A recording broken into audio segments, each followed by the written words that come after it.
질문 하나 드리겠습니다. 요즘 하루가 어떻습니까? 재미있으십니까? 아침에 눈 뜨면 기대되십니까? 아니면 그냥 하루를 버티는 느낌이십니까? 서울대 노년학 연구소가 65세 이상 어르신 3,000명을 조사했습니다. 충격적인 결과가 나왔습니다. 요즘 사는 게 재미없다. 이렇게 답한 분이 63.7%였습니다. 10명 중 6명이 무기력을 느낀다는 겁니다. 건강은 괜찮습니다. 경제적으로도 큰 어려움은 없습니다. 그런데 사는 게 재미가 없고 무기력합니다. 왜 그럴까요? 안녕하세요. 저는 올해로 66세입니다. 저도 그랬습니다. 대기업에서 32년을 일하다 63세 정년퇴직했습니다. 은퇴 후 2년. 정말 힘들었습니다. 아침에 일어나면 할 일이 없었습니다. 의미가 없었습니다. 뭘 해도 재미가 없었습니다. 내 인생이 이렇게 끝나는 건가? 그런 생각이 들었습니다. 하지만 저는 준비했습니다. 58세부터 5년간 노년학을 공부했고 은퇴 후에는 동양철학까지 더했습니다. 논어를 읽었습니다. 맹자를 공부했습니다. 노자 도덕경을 정리했습니다. 하버드대 행복학 연구를 분석했습니다. 그리고 80대, 90대 어르신들을 직접 만나 인터뷰했습니다. 행복한 분과 불행한 분, 그 차이가 무엇인지 관찰했습니다. 8년의 연구 끝에 발견했습니다. 65세 이후 행복의 비밀. 더하기가 아니었습니다. 빼기였습니다. 내려놓는 것이었습니다. 오늘 말씀드릴 4가지. 이것만 내려놓아도 남은 삶이 달라집니다. 그리고 마지막에 끝까지 붙잡아야 할 한 가지를 말씀드리겠습니다. 이것만 챙기면 앞에 4가지는 자연스럽게 내려놓아집니다. 제 개인 의견이 아닙니다. 하버드, MIT, 스탠퍼드, 옥스퍼드, 그리고 논어, 맹자, 노자, 세계 최고 대학들의 연구와 2000년을 검증받은 고전의 지혜입니다. 저는 그걸 공부하고 실천한 것뿐입니다. 효과가 있었습니다. 분명하고 확실하게 있었습니다. 시작 전 구독과 좋아요는 무료입니다. 자, 시작하겠습니다. 끝까지 함께 해주시길 부탁드립니다. 버려야 할 것 첫 번째, 정답을 찾으려는 집착. 70세 이상 노인 2,000명을 조사한 연구가 있습니다. 인생에서 가장 후회되는 것이 무엇입니까? 1위가 무엇인지 아십니까? 그때 다른 선택을 했어야 했다였습니다. 그때 그 직장을 안 옮겼어야 했다. 그때 그 사람과 결혼하지 말았어야 했다. 그때 그 집을 샀어야 했다. 이렇게 평생 후회하며 산다는 겁니다. 저도 그랬습니다. 회사 생활 30년 동안 승진 탈락이 3번 있었습니다. 그때마다 생각했습니다. 그때 그 프로젝트를 맡지 말았어야 했는데, 그때 다른 부서로 갔어야 했는데, 밤마다 후회했습니다. 은퇴 후에도 마찬가지였습니다. 좀 더 일찍 준비할 걸, 다른 투자를 했어야 했는데, 후회의 연속이었습니다. 그러다 논어를 읽었습니다. 공자의 말이 제 가슴을 쳤습니다. 과증물 탄 개. 잘못이 있으면 고치기를 두려워하지 말라. 그런데 공자는 또 이렇게 말합니다. 불천노 불이과. 화를 옮기지 않고 같은 잘못을 되풀이하지 않는다. 이게 핵심이었습니다. 잘못 자체가 문제가 아닙니다. 같은 잘못을 반복하는 게 문제입니다. 후회의 패턴을 분석한 연구가 있습니다. 놀라운 발견이 있었습니다. 과거를 후회하는 사람은 미래에도 같은 패턴으로 후회한다는 겁니다. 왜 그럴까요? 후회에 빠진 사람은 정답을 찾으려 하기 때문입니다. 내 인생에 하나의 정답이 있다고 믿습니다. 그 정답을 놓쳤다고 생각합니다. 하지만 말씀드립니다. 인생에 정답은 없습니다. 제 대학 동기 이야기를 해드리겠습니다. 김동수 친구. 저랑 같은 회사에 입사했습니다. 능력도 좋았고 성실했습니다. 그런데 35세 때 회사를 그만두었습니다. 창업을 한다고요. 당시 저는 생각했습니다. 이 친구 잘못된 선택을 했구나. 안정적인 대기업을 왜 나가? 10년이 지났습니다. 김 친구의 사업이 망했습니다. 빚더미에 앉았습니다. 저는 속으로 생각했습니다. 그때 나가지 말았어야지. 역시 내 선택이 정답이었어. 그런데 5년이 더 지났습니다. 김 친구가 다시 일어섰습니다. 작은 사업을 시작했는데 이번에는 대박이 났습니다. 지금은 저보다 훨씬 여유롭게 삽니다. 반대로 저는 어땠을까요? 회사에 남아서 임원까지 올라갔지만 정년 앞두고 구조조정에 밀렸습니다. 명예퇴직 압박을 받았습니다. 그때 깨달았습니다. 내 선택이 정답이었다고? 아닙니다. 정답 같았던 것도 시간이 지나면 아닐 수 있습니다. 잘못 같았던 것도 시간이 지나면 오히려 잘된 일일 수 있습니다. 노자 도덕경에 이런 구절이 있습니다. 무정. 정함이 없다는 뜻입니다. 세상에 고정된 정답은 없다는 겁니다. 그때 그 상황에서는 그게 최선이었을 뿐입니다. 수십 년간 행복을 연구한 결과들이 있습니다. 의미를 찾으려 할수록 오히려 불행해진다는 겁니다. 왜 그럴까요? 의미는 미래에 있기 때문입니다. 언젠가 이루어야 할 것이기 때문입니다. 그래서 지금이 불행한 겁니다. 반면 행복한 노인들의 공통점은 일상의 작은 즐거움을 누린다는 것, 거창한 의미가 아니라 오늘의 재미를 찾는다는 겁니다. 저는 연습했습니다. 매일 밤 잠들기 전 제 과거의 선택들을 떠올렸습니다. 그리고 이렇게 말했습니다. 그때 나는 그게 최선이었다. 그때 나는 그것밖에 몰랐다. 그래서 그 선택을 한 거다. 처음엔 받아들여지지 않았습니다. 하지만 한 달을 반복하니 마음이 가벼워졌습니다. 구체적으로 권합니다. 첫째, 과거 후회 목록을 적으십시오. 종이에 적어보세요. 그리고 하나하나 이렇게 말하세요. 그때 나는 그게 최선이었다. 둘째, 정답을 찾지 마십시오. 내가 뭘 해야 행복하지? 이런 질문 대신 오늘 뭐가 재미있었지? 이렇게 물어보세요.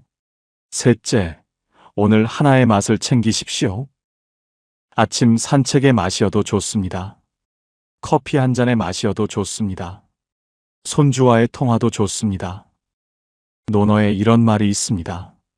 하기 시습지 불영여로. 배우고 때때로 익히니 또한 기쁘지 아니한가. 공자가 가장 먼저 한 말입니다. 기쁨, 즐거움, 재미. 이게 먼저라는 겁니다. 의미가 아니라 재미입니다. 정답이 아니라 오늘입니다.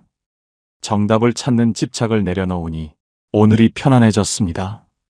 이것이 첫 번째입니다. 버려야 할 것 두 번째. 남의 시선과 비교. 60세 이상을 조사한 연구가 있습니다. 무엇이 당신을 가장 불행하게 만듭니까? 1위가 무엇인지 아십니까? 남과의 비교였습니다. 수십 년간 행복을 연구한 결과도 비슷합니다. 결론이 명확했습니다. 불행의 가장 큰 원인은 사회적 비교라는 겁니다. 남과 비교하는 순간 행복은 사라집니다. 작년 가을이었습니다. 대학 동창회가 있었습니다. 30명쯤 모였습니다. 한 친구가 자랑을 시작했습니다. 나 요즘 주식으로 3천만 원 벌었어. 아들은 대기업 다니고 딸은 의사야. 손주는 영재학교 다녀. 다들 부러워하는 표정이었습니다. 저도 속으로 부러웠습니다. 집에 돌아와 잠이 안 왔습니다. 나는 뭐지? 주식은 손해봤고, 집값도 제자리고, 손주는 그냥 평범한 학교 다니고, 아내에게 푸념했습니다. 남들은 다 잘 사는 것 같은데, 우리만 이 모양이야. 아내가 조용히 말했습니다. 당신, 왜 맨날 남들만 봐요? 우리는 우리대로 잘 살고 있잖아요. 우리 건강하고, 자식들 건강하고, 당신과 나 이렇게 함께 있잖아요. 그게 제일 중요한 거 아닌가요? 그 말에 정신이 번쩍 들었습니다. 자식과 손주들에게 미안한 마음까지 들더군요. 논어에 이런 구절이 있습니다.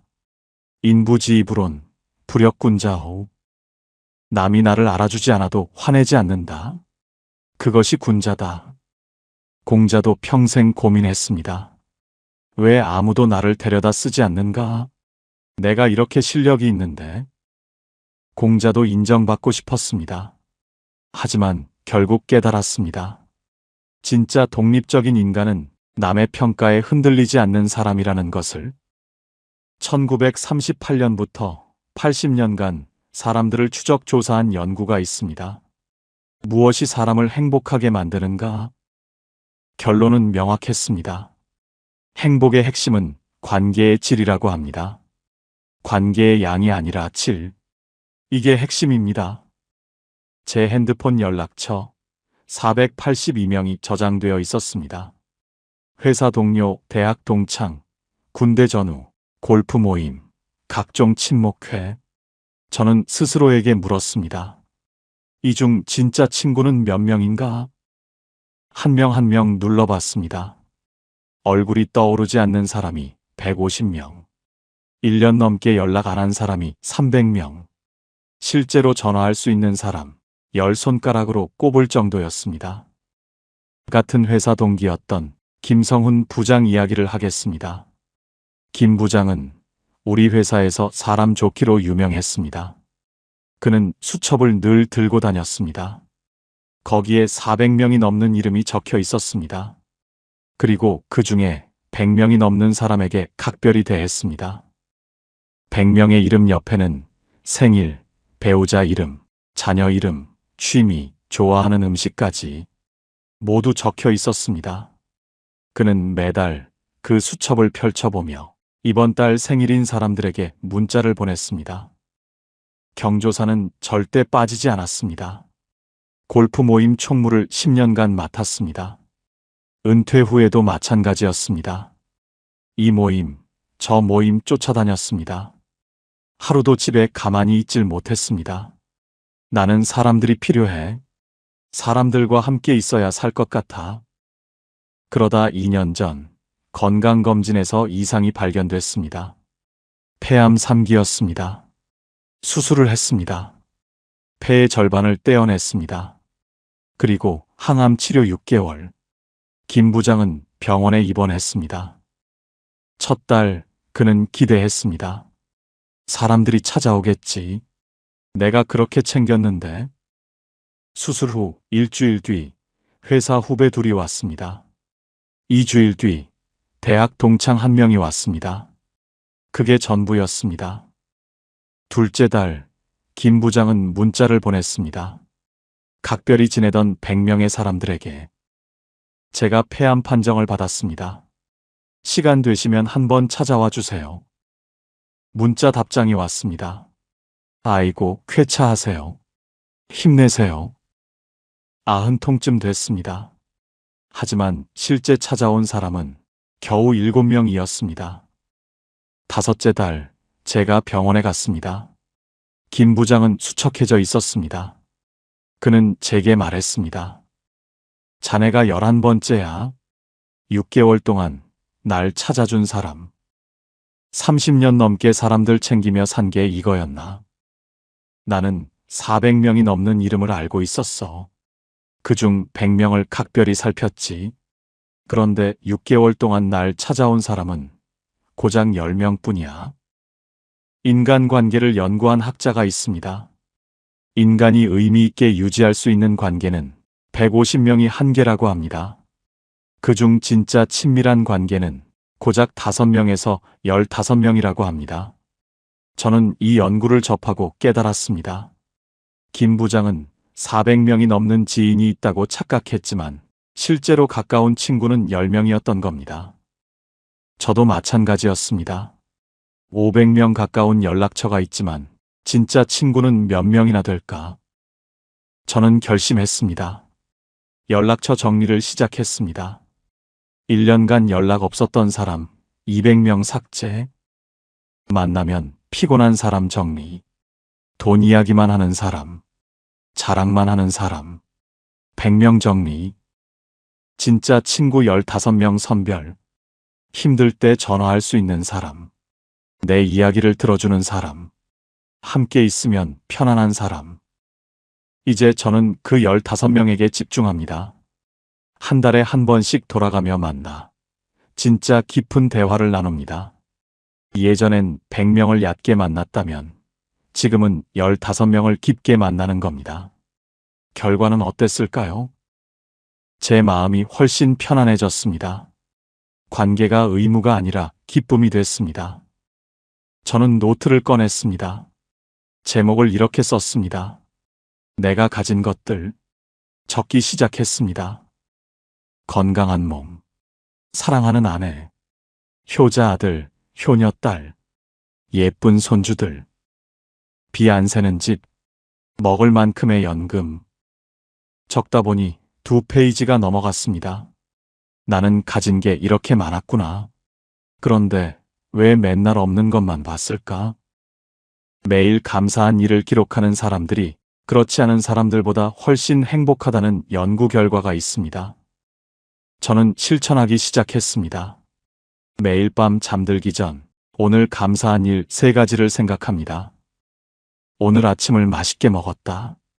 오늘 산책하며 날씨가 좋았다. 오늘 아내가 웃었다. 작은 것들입니다. 하지만 이 작은 것들이 쌓이니 행복이 되더군요. 구체적으로 권합니다. 첫째, 감사일기를 쓰십시오. 매일 밤 3가지만 적으세요. 아주 작은 것도 괜찮습니다. 둘째, 연락처를 정리하십시오. 1년 연락 없으면 삭제하세요. 만나면 피곤한 사람 정리하세요. 진짜 5명에서 15명만 남기세요. 셋째, 자랑 모임을 피하십시오. 만나면 비교만 하는 모임. 손주 자랑, 재산 자랑, 자식 자랑. 그런 모임은 정리하세요. 넷째, 아래도 보십시오. 위만 보지 마세요. 세상에는 아직도 전쟁, 빈곤, 기아에 허덕이는 사람들이 있습니다. 남의 시선을 내려놓으니 마음이 평화로워졌습니다. 이것이 2번째입니다. 여기까지 2가지를 말씀드렸습니다. 혹시 피곤하시면 잠시 멈추셔도 됩니다. 물 한 모금 드시고 자세 바꾸시고 나중에 이어 들으셔도 괜찮습니다. 하지만 가능하면 남은 이야기도 들어주시길 부탁드립니다. 더 중요한 이야기가 남았습니다.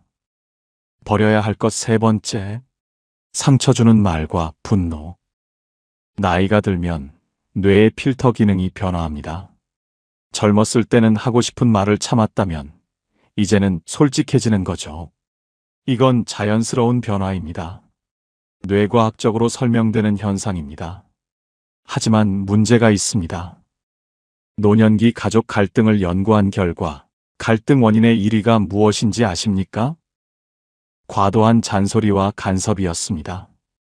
전체 갈등의 62.7%라고 합니다. 저도 그랬습니다. 손주가 제 전화를 안 받더군요. 작년이었습니다. 손주가 고3이었습니다. 입시 스트레스가 심했죠. 저는 걱정돼서 자주 전화했습니다. 준호야, 할아버지야. 오늘 공부는 잘했니? 게임은 안 하고 있지? 밤늦게까지 공부하면 안 돼. 건강이 중요해. 할아버지 때는 말이야. 낮에는 일하고 밤을 새워가며 공부했단다. 요즘 사람들은 얼마나 공부하기 편하니? 매일 이런 식이었습니다. 제 나름대로는 격려였습니다. 사랑의 표현이었습니다. 처음 몇 주는 손주가 네 대답했습니다. 한 달쯤 지나니 통화 시간이 짧아졌습니다. 2달쯤 지나니 전화를 안 받기 시작했습니다. 문자로만 답장이 왔습니다. 할아버지, 바빠요. 나중에 전화할게요. 며느리에게 물어봤습니다. 얘가 요즘 왜 이러니? 며느리가 난처한 표정으로 말했습니다. 아버님, 솔직히 말씀드려도 될까요? 애가 아버님 전화가 부담스럽대요. 매번 공부 이야기, 잔소리만 하신다고. 그 순간 머리를 망치로 맞은 것 같았습니다. 노자는 이런 말을 했습니다. 다언삭궁. 말이 많을수록 자주 궁색해지니 속을 지키는 것만 못하다. 말 안 하면 넘어갈 일을 말함으로써 문제가 생긴다는 겁니다. 명나라 시대의 명심보감이란 책이 있습니다. 거기 이런 구절이 나옵니다. 상인지어. 상처 입힐 상자의 사람인자. 남에게 가시처럼 찌르는 말이라는 뜻입니다. 틀린 말이 아닙니다. 공부해라. 게임 그만해라. 열심히 해라. 뭐가 틀렸습니까? 하지만 그 말을 받는 사람은 마치 가시에 찔린 것처럼 따갑습니다. 칼에 베인 상처는 아뭅니다. 흉터가 남지만 시간이 지나면 나아집니다. 하지만 말에 찔린 상처는 평생 아물지 않습니다. 저는 아직도 기억합니다. 20년 전 회사 상사가 제게 한 말. 자네는 여기까지인 것 같아. 임원은 글렀어. 그 말이 지금도 생생합니다. 그분은 아마 잊었을 겁니다. 저는 못 잊습니다. 20년이 지났는데도요. 노년기 의사소통을 연구한 결과가 있습니다. 나이가 들수록 이런 특징이 나타납니다. 조언이 많아집니다. 경험 과시가 늘어납니다. 경청이 줄어듭니다. 왜 그럴까요? 고독감의 반작용이라고 합니다. 말을 해야 존재감을 느끼기 때문이라는 겁니다. 내가 누군 줄 알아? 내 나이가 몇 살인 줄 알아? 내가 어떻게 살았는 줄 알아? 이런 말이 나옵니다.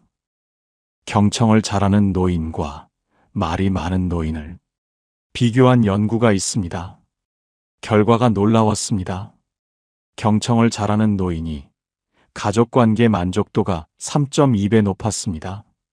사회적 고립도는 절반이었습니다. 우울증 발생률도 낮았습니다. 저는 입을 닫기로 했습니다. 대신 귀를 열기로 했습니다. 손주에게 전화했습니다. 준호야, 할아버지가 미안하다.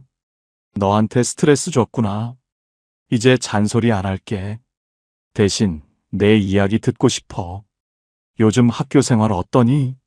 힘든 거 없니?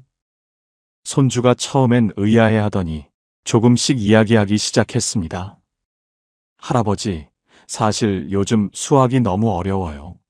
그리고 같은 반에 친구 한 명이 있는데. 저는 중간에 끊지 않고 들었습니다. 조언하고 싶었습니다. 너는 이렇게 해야 해. 하지만 참았습니다. 그냥 들어주기만 했습니다. 그래, 수학이 어렵구나. 그 친구 때문에 속상했겠네. 그랬더니 신기한 일이 일어났습니다.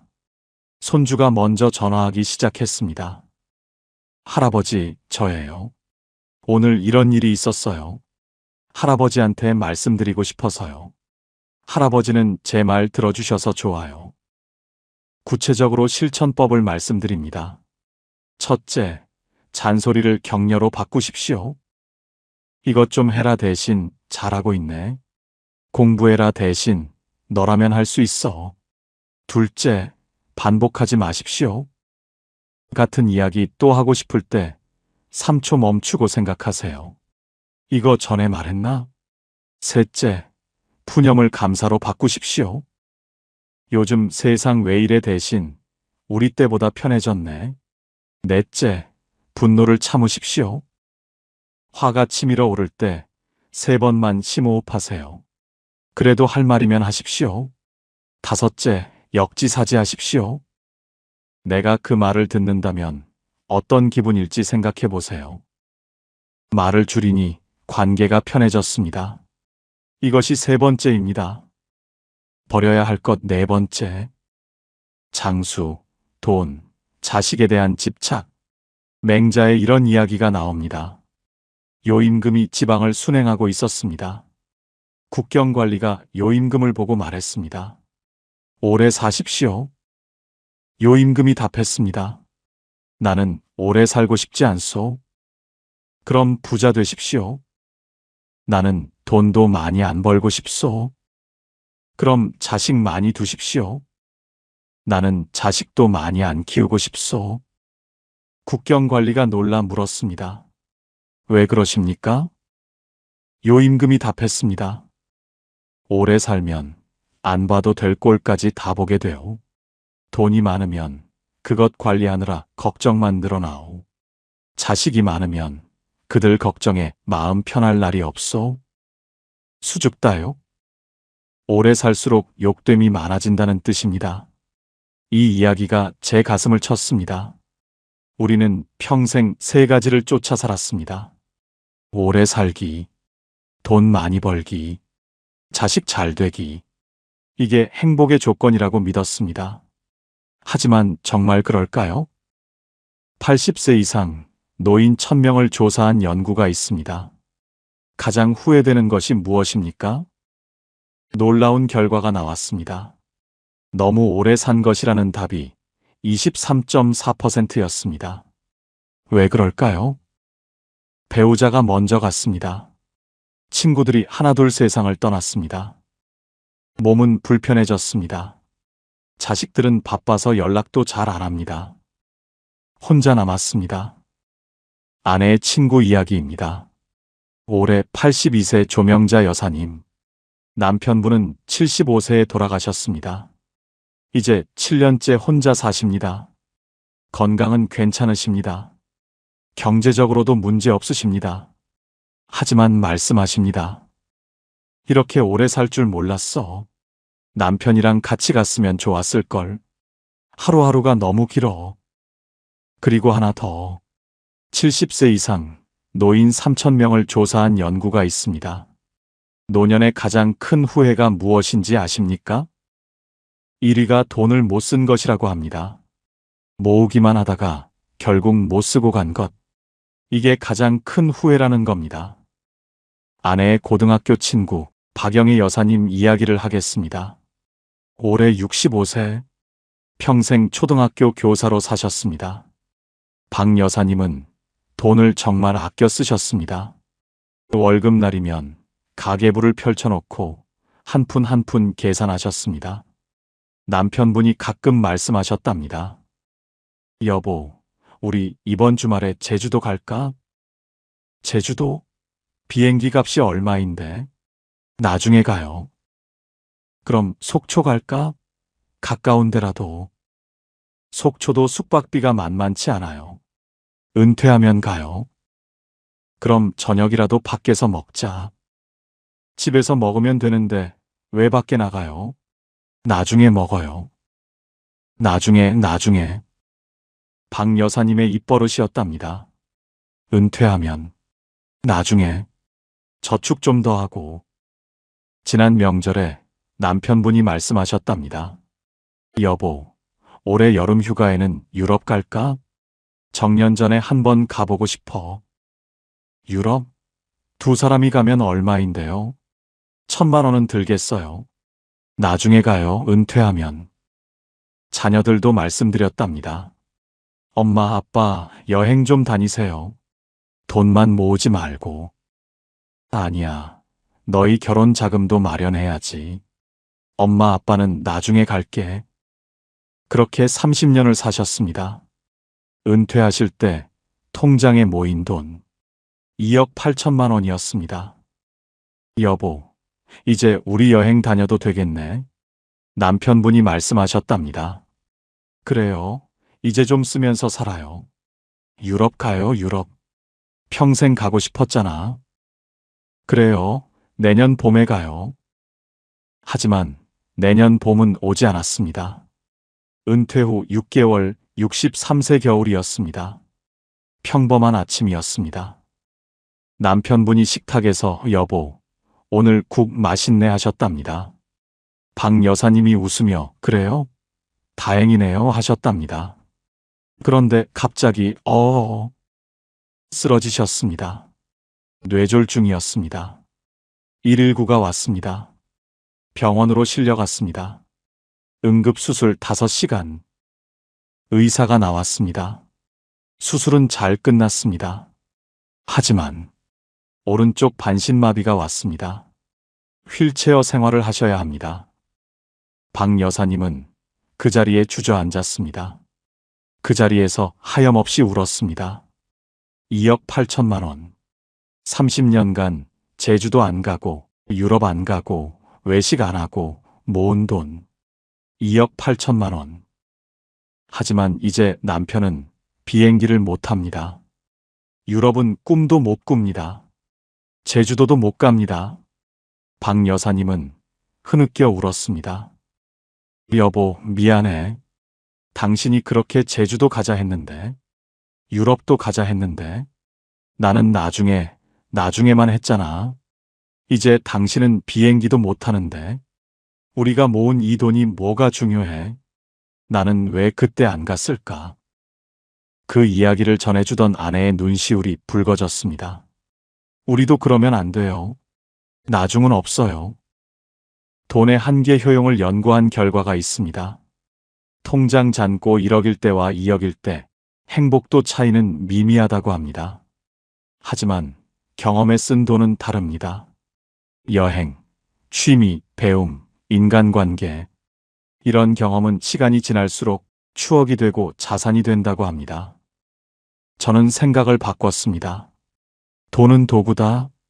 목적이 아니다. 행복해지려고 모으는 건데 행복하지 않으면 무슨 의미가 있나? 저축과 소비의 비율을 바꿨습니다. 40대 때는 저축 7, 소비 3이었습니다. 이제는 저축 3, 소비 7입니다. 3개월에 한 번 아내와 여행을 갑니다. 강릉, 경주, 전주, 부산. 비싸지 않아도 괜찮습니다. 1박 2일이면 충분합니다. 손주들 만날 때 용돈을 2배로 줍니다. 손주들 표정이 확 달라졌습니다. 그렇게 3년을 살았습니다. 통장 잔고는 좀 줄었습니다. 하지만 행복은 몇 배가 늘었습니다. 마지막으로 자식 이야기도 빼놓을 수 없습니다. 논어에 이런 말이 있습니다. 군자 3개. 군자가 경계해야 할 3가지입니다. 젊어서는 세욕을 경계하고, 장년에는 투쟁심을 경계하고, 노년에는 노욕을 경계하라. 여기서 노욕이 무엇일까요? 자식, 재산, 명예에 대한 끝없는 집착입니다. 맹자는 또 이렇게 말했습니다. 역자교지. 자식을 바꿔서 가르쳐라. 평생 얼굴 봐야 할 자식이라면 직접 가르치려 들지 말라는 겁니다. 가르친다는 건 옳고 그름을 따지는 겁니다. 이게 옳은 거야. 그러면 자식은 꼭 그렇게 살지 않습니다. 그 다음이 문제입니다. 왜 옳은 걸 가르쳤는데 그렇게 못 사니? 지적질이 시작됩니다. 노자 도덕경에 이런 구절이 있습니다. 상선약수. 최상의 선은 물과 같다. 물은 어떻습니까? 모든 만물에게 이롭게 베풀지만 자랑하지 않습니다. 오히려 낮은 곳으로 흐릅니다. 부모도 그래야 합니다. 자식에게 베풀되 자랑하지 않습니다. 내가 너 키우느라 얼마나 힘들었는데. 이런 말하지 않습니다. 생이불류. 낳았지만 소유하려 하지 않습니다. 위불시. 키웠지만 마음대로 하려 하지 않습니다. 장이부재. 자랐으면 스스로 살게 합니다. 이게 물의 철학입니다. 구체적으로 권합니다. 첫째, 장수 집착을 내려놓으십시오. 몇 살까지 살아야지. 이런 목표 세우지 마세요. 대신 이렇게 생각하세요. 오늘 하루 건강하게 살자. 둘째, 재산 집착을 내려놓으십시오. 통장 잔고 늘리는 게 목표가 아닙니다. 지금 편하게 쓰는 게 목표입니다. 하고 싶은 거 미루지 마세요. 지금 하세요. 셋째, 자식 집착을 내려놓으십시오. 자식은 독립된 인격입니다. 내 소유물이 아닙니다. 이렇게 살아야 해 강요하지 마세요. 넷째, 충분함을 인정하십시오. 집 한 채, 연금 조금, 건강한 몸. 연락하면 한 번씩 받아주는 자식. 이 정도면 이미 많이 가진 겁니다. 장수, 돈, 자식에 대한 집착을 내려놓으니 마음이 가벼워졌습니다. 이것이 네 번째입니다. 자, 여기까지 네 가지를 말씀드렸습니다. 첫 번째, 정답을 찾으려는 집착. 두 번째, 남의 시선과 비교. 세 번째, 상처 주는 말과 분노. 네 번째, 장수, 돈, 자식에 대한 집착. 이 네 가지를 내려놓으면 빈자리가 생깁니다. 그럼 그 자리에 무엇을 채워야 할까요? 그게 마지막 이야기입니다. 가장 중요한 이야기입니다. 지금부터 집중해 주십시오. 끝까지 붙잡아야 할 것. 온몸으로 즐기는 삶. 여기까지 네 가지를 비워냈다면 이제 그 빈자리에 무엇을 채울지가 중요합니다. 논어에 이런 구절이 있습니다. 지지자 부려호지자, 호지자 부려락지자. 아는 사람은 좋아하는 사람만 못하고, 좋아하는 사람은 즐기는 사람만 못하다. 이게 핵심입니다. 머리로만 사는 사람이 있습니다. 뭐든지 계산합니다. 이거 하면 얼마 벌지? 저 사람 만나면 뭐가 이득이지? 이런 사람을 지지자라고 합니다. 마음으로 사는 사람이 있습니다. 좋아서 합니다.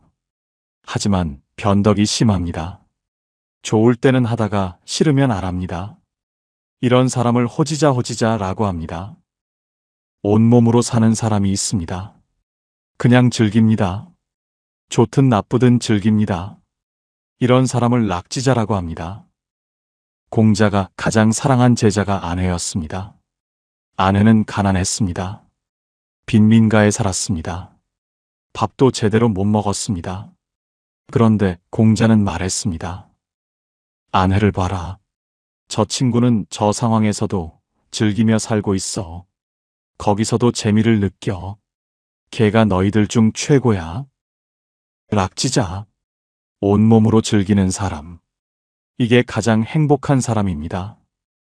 같은 아파트에 사시는 정수만 어르신 이야기를 하겠습니다. 올해 78세.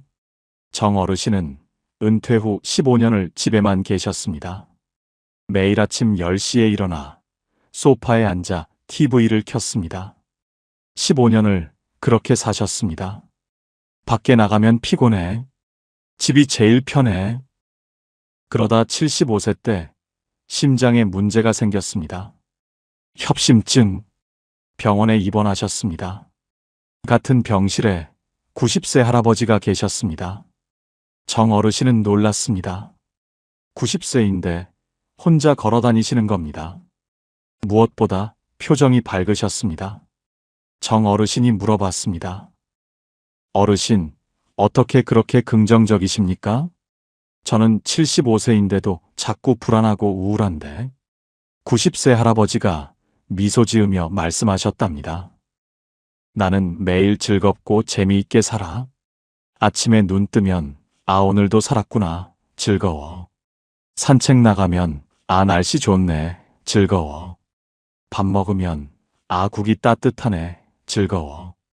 그냥 매일이 즐겁고 재미있어. 정 어르신은 그날 밤 잠을 못 잤습니다. 나는 뭐였지? 퇴원 후 정 어르신은 달라지셨습니다. 아침 6시에 일어나 산책을 시작하셨습니다. 처음엔 10분도 힘들었습니다. 하지만 계속하셨습니다. 3개월 지나니 1시간 걸어도 괜찮았습니다. 그리고 무엇보다 표정이 달라지셨습니다. 밝아지셨습니다. 제가 1년 만에 정 어르신을 만났을 때 완전히 다른 사람이셨습니다. 요즘 어떻게 지내세요? 나 요즘 정말 좋아. 매일 아침 산책하는데 그게 이렇게 재미있는 줄 몰랐어. 그럼 구체적으로 어떻게 즐기며 살까요? 인생 팔미를 기억하십시오. 8가지 맛있는 삶입니다. 첫째, 직업의 맛. 은퇴했어도 괜찮습니다. 집안일도 직업입니다.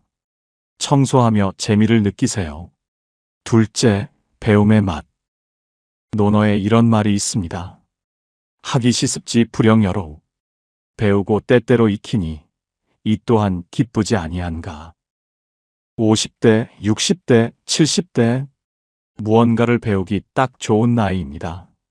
젊은 시절 배우고 싶었던 게 있나요? 지금 배우세요. 나이 들어 공부해서 뭐 하냐고요? 학위 따려는 게 아닙니다. 누구에게 보여주려는 게 아닙니다. 오직 나만의 즐거움을 위한 겁니다. 셋째, 음식의 맛. 맛있는 음식을 드세요. 혼자여도 제대로 차려 드세요. 넷째, 건강의 맛. 움직이는 몸의 상쾌함입니다. 아침 산책 10분만 해도 기분이 달라집니다. 다섯째, 풍류의 맛. 여행을 가세요. 멀리 갈 필요 없습니다. 동네 공원도 좋습니다. 여섯째, 봉사의 맛. 남을 돕는 기쁨입니다. 거창할 필요 없습니다. 이웃에게 인사 한마디, 손주에게 용돈 10,000원. 이것만으로도 충분합니다. 일곱째, 성찰의 맛. 나를 돌아보는 시간입니다. 저녁에 10분만 조용히 앉아 오늘 하루를 돌아보세요. 여덟째, 관계의 맛. 진정한 친구와 나누는 속 깊은 대화입니다. 한 달에 한 번 친구를 만나 진짜 이야기를 나누세요. 함께 이야기 나눌 친구가 없어도 속 상할 필요 없습니다. 일기나 간단한 메모를 통해 자신과 속 깊은 대화를 나눠보세요. 때로는 나 자신이 가장 좋은 친구가 될 수 있습니다. 이 8가지 중 오늘 하나만 챙겨도 충분합니다. 1938년부터 85년간 사람들을 추적 조사한 연구가 있습니다. 무엇이 사람을 행복하게 만드는가? 85년 끝에 내린 결론. 행복은 의미 있는 삶이 아니라 지금 이 순간의 만족이라고 합니다. 행복이란 말 대신에 쾌족이라는 말이 있습니다. 지금의 내 마음 상태가 유쾌하고 만족스럽다는 뜻입니다. 세상이 이야기하는 행운과 행복은 없더라도 지금 이 내 마음만은 쾌족할 수 있는 것입니다. 먼 미래의 목표가 아닙니다. 지금 이 순간입니다. 남들이 볼 때는 저 사람 별로 못 사는데 할 수 있습니다. 하지만 본인은 지금 너무 상쾌하고 너무 만족스럽습니다. 이게 행복입니다. 논어의 50대는 지천명이라고 했습니다. 하늘의 명을 안다는 뜻입니다. 하지만 하늘은 저 위에 있지 않습니다. 바로 내 안에 있습니다. 50대, 60대, 70대는 내 안의 목소리를 듣는 나이입니다. 나는 뭘 하고 싶은지, 나는 뭘 좋아하는지, 나는 어떻게 살고 싶은지. 이제 남의 시선 신경 쓰지 마세요. 나답게 사세요. 구체적으로 권합니다. 첫째, 오늘 하나의 맛을 챙기십시오. 아침 산책이어도 좋습니다. 책 한 페이지 읽기여도 좋습니다. 커피 한 잔이어도 좋습니다. 둘째, 공부를 시작하십시오. 유튜브 하나는 공부용으로 보세요. 도서관 회원 가입하세요. 하루 30분만 공부하세요. 셋째, 움직이십시오. 하루 10분만 걸으세요. 집안일을 직접 하세요. 앉아만 있지 마세요. 넷째, 감사일기를 쓰십시오. 매일 밤 3가지만 적으세요. 오늘 감사한 일. 아주 작은 것도 괜찮습니다. 다섯째, 나답게 사십시오. 남의 시선 신경 쓰지 마세요. 하고 싶은 거 하세요. 지금 시작하세요. 온몸으로 즐기는 삶을 붙잡으니 매일이 재미있어졌습니다. 나만의 즐거움. 이것이 끝까지 붙잡아야 할 한 가지입니다. 긴 이야기였습니다. 끝까지 들어주셔서 감사합니다. 오늘 제가 말씀드린 이야기 다시 정리하겠습니다. 버려야 할 4가지. 첫째, 정답을 찾으려는 집착. 둘째, 남의 시선과 비교. 셋째, 상처 주는 말과 분노. 넷째, 장수, 돈, 자식에 대한 집착. 그리고 끝까지 붙잡아야 할 한 가지. 온몸으로 즐기는 락지자의 삶. 나만의 즐거움. 인생 팔미의 재미. 이 네 가지를 내려놓고 한 가지를 붙잡으니 제 남은 삶이 달라졌습니다. 8년의 여정이었습니다. 은퇴 전 5년, 은퇴 후 3년. 총 8년을 공부하고 실천했습니다. 지금 제가 자신 있게 말씀드립니다. 이 방법은 효과가 있습니다.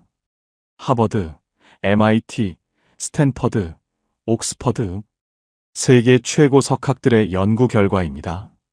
논어, 맹자, 노자, 2000년을 검증받은 고전의 지혜입니다. 여러분도 할 수 있습니다. 하나씩만 해보십시오. 오늘부터 시작하십시오. 어렵지 않습니다. 아주 작게 시작하면 됩니다. 인생 팔미 중 오늘 하나의 맛만 챙기세요. 아침 산책 10분부터 시작하세요. 현관문만 나가세요. 그것만으로도 시작입니다. 한 달 뒤 여러분은 달라져 있을 겁니다. 3개월 뒤 완전히 다른 사람이 될 겁니다. 여러분, 내려놓는다는 것은 포기가 아닙니다. 진짜 중요한 것을 붙잡기 위한 준비입니다. 집착과 욕심을 내려놓으니 진짜 소중한 것이 보였습니다. 65세, 우리에게 늦지 않았습니다. 아니, 오늘이 우리 인생에서 가장 젊은 날입니다. 앞으로 20년, 30년이 남았습니다. 그 시간을 어떻게 살 것인가? 그것은 오늘 우리의 선택에 달려 있습니다. 저는 이렇게 살기로 했습니다. 여러분도 함께 하시길 바랍니다. 오늘 이야기가 도움되셨다면 3가지 부탁드립니다. 첫째, 댓글 남겨주세요. 저는 이것부터 내려놓겠습니다. 저는 이것부터 붙잡겠습니다. 한 줄이면 됩니다. 둘째, 주변 분들과 공유해주세요. 링크 하나만 보내주십시오. 은퇴를 앞둔 분, 사는 게 재미없다는 분께 이 영상을 전해주세요. 셋째, 구독 눌러주세요. 더 깊은 이야기로 찾아오겠습니다. 1년 뒤, 우리 다시 서로에게 물어봅시다. 그때 그 이야기 도움되셨나요? 저는 자신 있게 대답할 수 있습니다. 네, 제 인생이 바뀌었습니다. 여러분도 그러시길 진심으로 바랍니다. 나이 들매 품격. 우리 함께 만들어 갑시다. 건강하십시오. 재미있게 사십시오. 행복하십시오. 이상으로 나이 들매 품격이었습니다. 황금빛으로 물들어가는 여러분들의 건강하고 행복한 인생 이막을 응원합니다. 끝까지 시청해 주셔서 감사합니다.